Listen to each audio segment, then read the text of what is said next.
Bismillahirrahmanirrahim. Assalamualaikum warahmatullahi wabarakatuh. Oke, kita kembali lagi.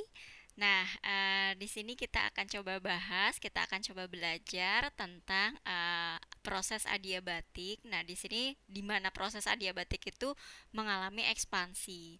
Ya, jadi kalau di dalam proses termodinamika, khusus untuk proses adiabatik, persamaan-persamaannya jadi ada tambahan-tambahannya lagi karena mengalami yang namanya adalah ekspansi.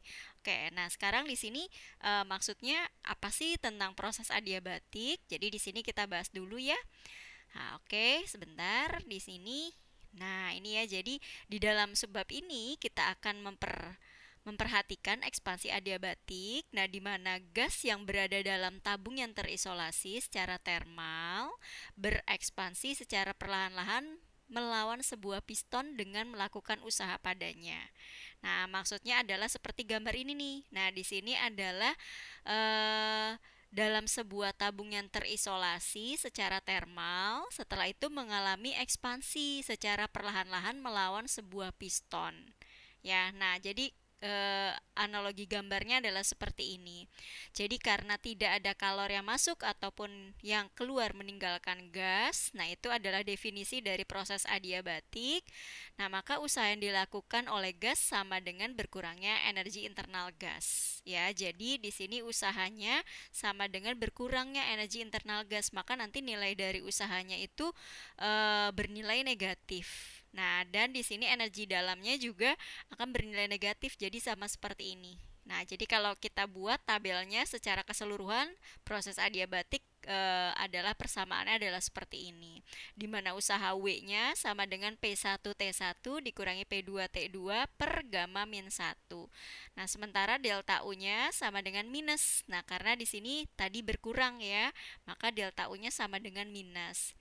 Terus kemudian nah di sini jadi karena mengalami ekspansi maka akan muncul persamaan yang lain yaitu di sini adalah gamma. Gamma itu adalah Cp per Cv. Nah, dan persamaan yang lainnya yaitu P kali V pangkat gamma. Terus di sini ada juga T kali V pangkat gamma min 1. Nah, terus gamma terkait dengan gamma dan bagaimana sih Cp dan Cv itu? Nah, untuk Cp dan Cv itu pasti berhubungan dengan gasnya itu sendiri. Apakah monoatomik, diatomik, atau poliatomik? Nah, sekarang kita coba bahas lagi. Nah, seperti ini ya. Jadi kalau gas-gas yang monoatomik, gas-gas monoatomik itu contohnya kayak helium, nah He, terus ada argon, Ar, terus ada apalagi Ne, neon gitu ya. Nah, itu adalah yang di golongan 8. Nah, itu termasuknya adalah monoatomik. Nah, di sini itu mengalami kan translasi. Nah, translasi terhadap sumbu X dan Y. Jadi ada 3 derajat kebebasan. Maka kalau begitu nilai dari CV-nya itu sama dengan 3/2 NR. Nah, untuk CP-nya itu naik satu tingkat yaitu di sini 5/2. Jadi selalu bilangan ganjil. Nah, ketika di atomik berarti naik satu tingkat CV-nya. Ini 5/2, yang di sini 7/2. Nah, begitu juga dengan poliatomik, kalau CV-nya 7/2, CP-nya adalah 9/2. Seperti itu. Nah, untuk gamma, gamma itu tadi kembali lagi, gamma itu adalah CP dibagi CV ya. CP dibagi CV. Jadi ketika gasnya adalah monoatomik, maka nilai dari gammanya adalah 5/3. Ketika diatomik berarti 7/5. Ketika poliatomik gammanya bernilai 9/7 ya. Oke, nah terus dari sini kalau kita kurangi ya antara CP kita kurangi dengan CV maka akan sama dengan NR gitu ya. Oke, karena di sini 5/2 NR dikurangi 3/2 NR pasti kan sama dengan NR kalau dikurangin. Nah, setelah itu dari sini kita akan coba bahas gimana sih proses penyelesaian dari ekspansi adiabatik. Nah, di sini saya sudah menyediakan satu contoh soal, kita akan bahas di sini. Nah, suatu gas ideal tertentu ini kita akan tulis dulu yang diketahui. Nah, supaya kita lebih jelas lagi ya kita arahnya mau kemana dulu. Nah, ini berarti di sini ada CV. Di sini yang diketahui ada CV-nya dulu, CV-nya sama dengan 3/2. Nah, seharusnya mungkin di sini adalah 3/2 NR. Nah, mungkin maksudnya gitu ya. Jadi kita tulis, kita tambahin aja di sini NR. Nah, terus sebanyak 0,32 mol. Oke, N-nya sama dengan 0,32 mol. Terus dari sini awalnya berada pada tekanan. Oke, tekanan P-nya sama dengan 1 kali 10 pangkat 5, langsung saja 10 pangkat 5 Pascal. Oke, terus pada suhu T-nya sama dengan 300 Kelvin. Oke, nah terus kemudian gas kemudian dikompresi secara adiabatik sampai tekanannya. Berarti ini ada tekanan pertama. Nah, di sini ada tekanan yang kedua di mana P2 itu nilainya sama dengan 32, maaf. 32 dikali 10 pangkat 5 Pascal. Nah, yang ditanya adalah W sebetulnya. Nah, W-nya di sini. Nah, sebetulnya tadi kan sudah ada rumusnya ya. Nah, W di sini adalah tadi persamaannya uh, W W sama dengan 1 per gamma min 1. Gamma min 1.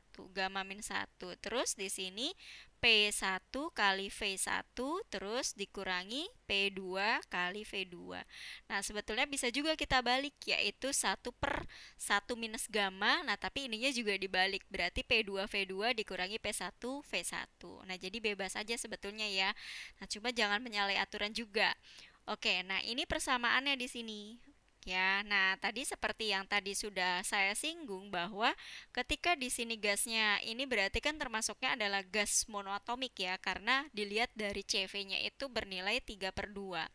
Maka kalau gitu nilai dari CP-nya pasti 5/2, ya kan?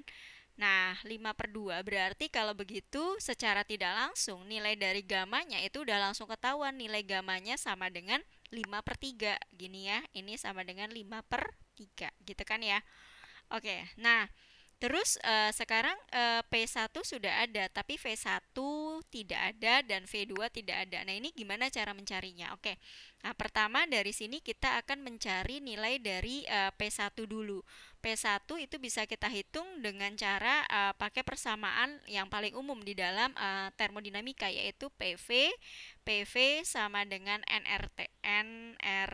Nah, jelas di sini ini adalah keadaan pertama 1 1 1 1 gitu kan. Nah, maka di sini 10 pangkat 5 terus dikali sama V1 ini 0,32, 0,32. Nah, lebih enak di sini R-nya itu kalau saya lebih suka R itu kita masukin belakangan. Jadi di sini tetap biarkan saja dalam bentuk R. Ini R terus di sini 300. Oke, nah maka dari sini kan nilai dari V1-nya adalah 0,32 dikali 300 gitu kan ya. Jadi sama dengan 96. 96 ini 96 R dikali 10 pangkat minus 5 ya, kali 10 pangkat minus 5. Nah, udah dapat nih di sini. Ini adalah sudah dalam meter kubik ya, udah dalam meter kubik. Oke. Nah, lalu dari sini bagaimanakah mencari nilai dari V2? Nah, V2 di sini kita masuk persamaan yang tadi ekspansi adiabatik ya, yang tadi sudah kita singgung di slide yang pertama. Nah, ini kan. Nah, di sini adalah P kali V pangkat gamma. Nah, maka di sini juga kita pakai di situ ya. Jadi di sini adalah P1 kali V1 pangkat gamma terus sama dengan P2 kali V2 pangkat gamma. Oke. Nah, dari sini berarti kalau udah kita tinggal masukin aja. Jadi di sini 10 pangkat 5. Ini 10 pangkat 5 terus V1. Nah, V1-nya kan tadi udah ketemu di sini. Jadi di sini 96 ya. Nah, ini di sini sama dengan 96 R dikali 10 pangkat minus 5 gini kan. Nah, tapi di sini pangkatnya pangkat gamma terus sama dengan nilai P2. Nah, P2-nya 32 dikali 10 pangkat 5. Oke, dikali sama V2 pangkat gamma. Oke, nah pangkat gamma ini sebetulnya bisa saya langsung masukin ya. Pangkat gamanya adalah 5/3. Ini pangkat 5/3 di sini kan.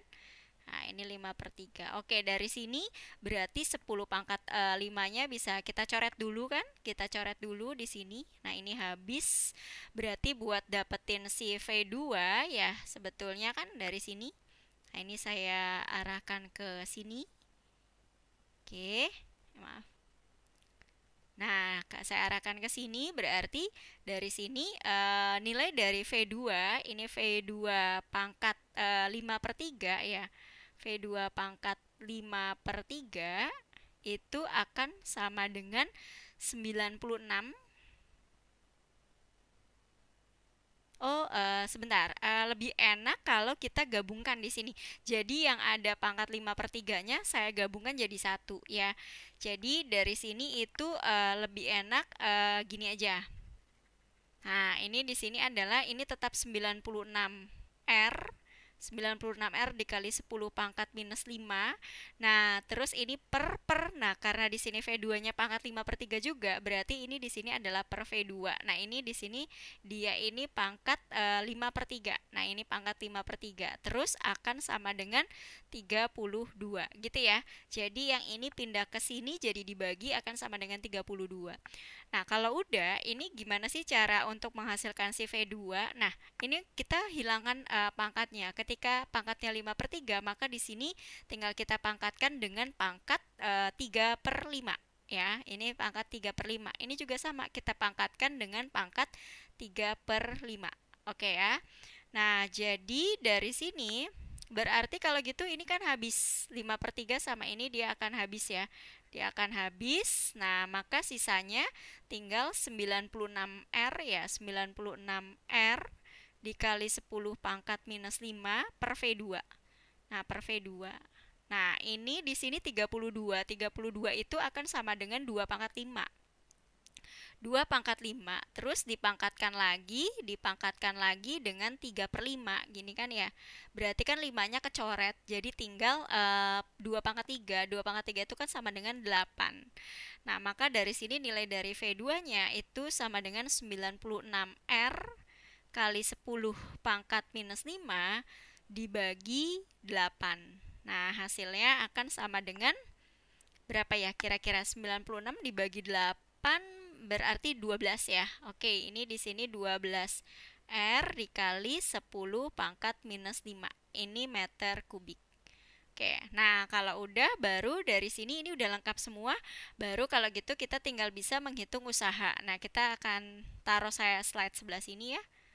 Nah, saya akan taruh sebelah sini nilai dari usaha W-nya. Nah, usaha W-nya berarti sama dengan 1 per gamma min 1. Oke, ini kita bisa langsung ya. Jadi di sini 5/3 saya kurangi 1. Jadi kan sama dengan 2/3. Ya kan ya. 1 per 2/3 gitu ya. Saya langsung saja ya. Nah, atau kalau enggak boleh saya tulis aja dulu deh. Di sini 5/3 dikurangi 1 gitu. Terus dari sini P1-nya tadi 10 pangkat 5 kan? 10 pangkat 5 terus dikali sama V1. V1-nya 96R. 96R dikali 10 pangkat minus 5. Terus dikurangi. Nah, dikurangi sama P2. P2-nya 32. Kali 10 pangkat 5 terus dikali sama V2-nya 12R ya. Oke, 12R dikali 10 pangkat minus 5. Oke, 10 pangkat minus 5. Oke, ini agak mepet. Nah, jadi dari sini bisa kita coret-coretin kan. Ini habis ya, karena saling menghabiskan kan, plus sama minus. Ini juga habis di sini.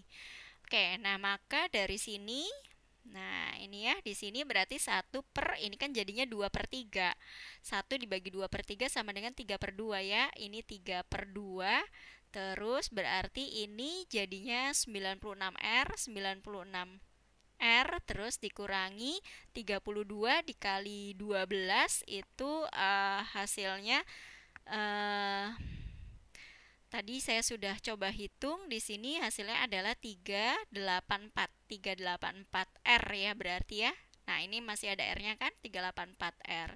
Nah, maka kalau begitu di sini tinggal kita hitung aja. Di sini jadi 3/2. Nah, 3/2 dikali ini 96 dikurangi 384 itu berarti jadinya minus berarti kan ya. Nah, ini hasilnya adalah minus dari 288. Nah, 288R. Nah, ini sebetulnya ada R-nya. Tapi R-nya langsung kita ganti dari sini. R-nya itu berarti di sini dikali 8,3. 314. Nah, jadi pengganti R-nya itu di akhir gitu ya.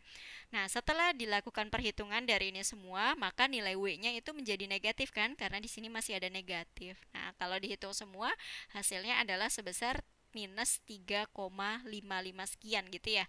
3,5 bla bla bla. Nah, kalau saya buletin, jadi di sini adalah minus 3,6 gitu. Maka jawabannya adalah yang D, Depok. Seperti itu kira-kira. Jadi dari sini ketika kita ketemu dengan soal yang berhubungan dengan adiabatik, terus kemudian sudah menggunakan CP, CV, gamma. Nah, berarti rumus-rumus yang dipakai itu juga merupakan rumus dari ekspansi adiabatik seperti P1 V1 pangkat gamma, P2 V2 pangkat gamma, atau di sini tadi kayak T1 dikali V1 pangkat gamma min 1 sama dengan T2 V2 pangkat gamma min 1. Seperti itu. Nah, kira-kira seperti itu. Mudah-mudahan contoh soal ini bisa membantu memahami tentang ekspansi adiabatik. Kalau ada yang ingin ditanyakan atau saya ada melakukan kesalahan hitung, silakan tinggalkan komen. Saya akhiri. Wassalamualaikum warahmatullahi wabarakatuh. Terima kasih sudah menonton.